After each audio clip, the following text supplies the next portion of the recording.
Morning mga lods. May luluto nga pala tayo ng pakbet.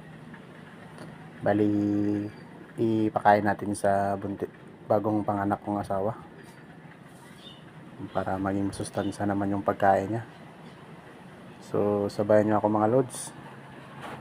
Bali, hugasan ko na pala lahat yan. Yung mga sangkap ko. Para sa pakbet. Tara, magluto na tayo. Ayan na mga lods, nagpainit na ako ng kawali natin.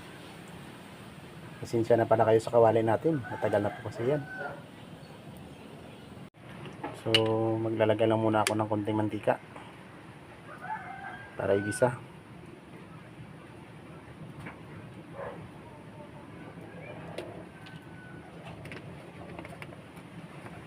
Painitin lang muna natin yung mantika.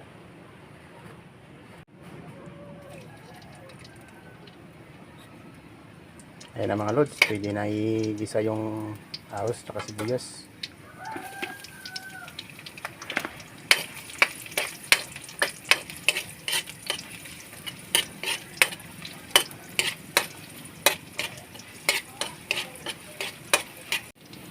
Unahin ko muna yung manok para mabilis maluto.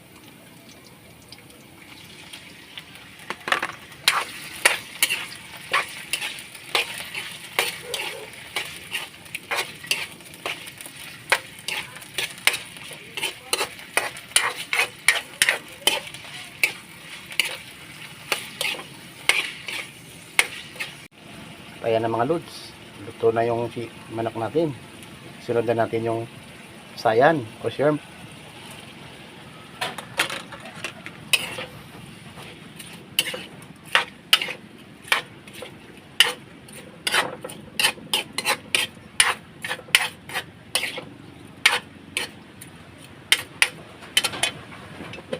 Lagyan ako ng konting asin.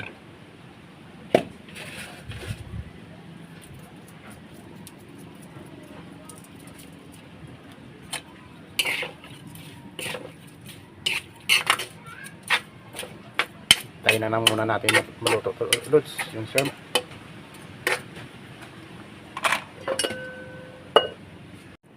Buksan na natin mga lods, baka luto na yung shrimp o pasayan. Ayan, kulay red nya, luto na to. Lagay ko na yung unahin ko muna yung kalabasa.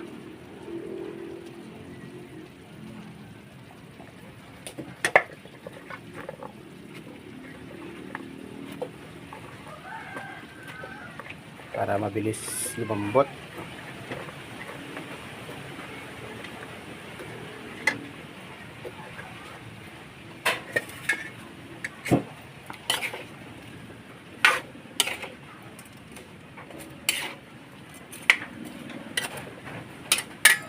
Sunod ko na yung yung latoy o sitaw.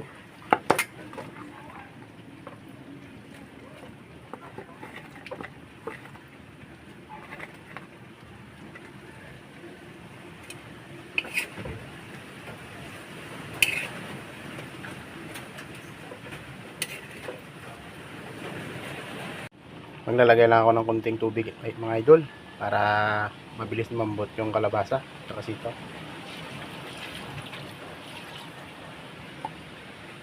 Ayan.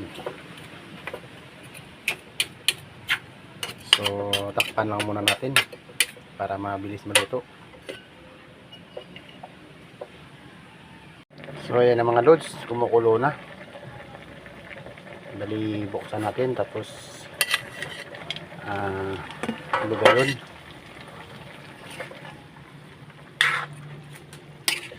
Para pumunta yung sa ilalim yung hindi pa luto. Makikita natin yung mga lods, yung ibang mga kalabasa at mukhang na. Pero hintayin lang muna natin mga 1 minute. At ito na mga lods, pero 1 minute. Buksan na natin. Ayan, luto na. Ayan, lambot na yung kalabasa. Lagyan na natin yung okra. Saka yung talong.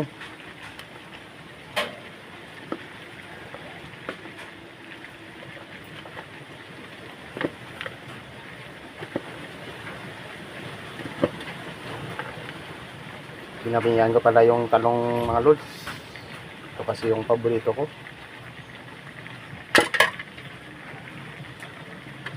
Ihalo lang natin para pamailalim sa baba yung mga huling sangkap.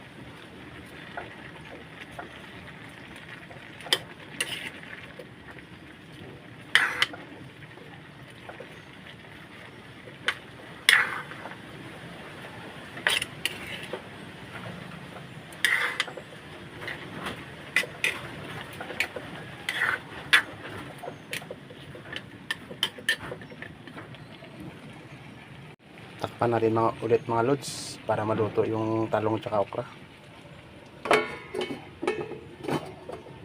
Malaki na pala yung pinalit kong takip. Mukhang hindi kasi kasya. Ayan, luto na yan. Ihalo pa natin ng konti para bumaba yung ibang hindi pa niluto.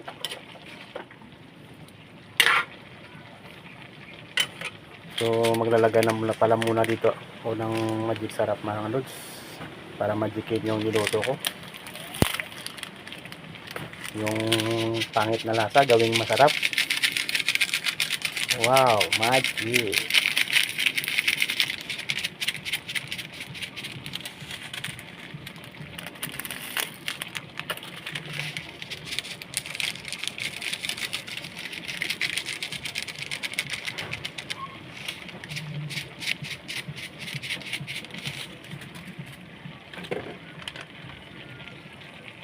Nalin pa ako ng kunting toyo mga lods.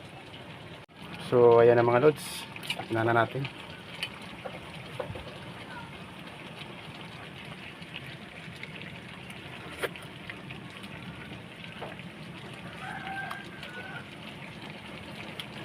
Pwede na, luto na ang ating pakbet.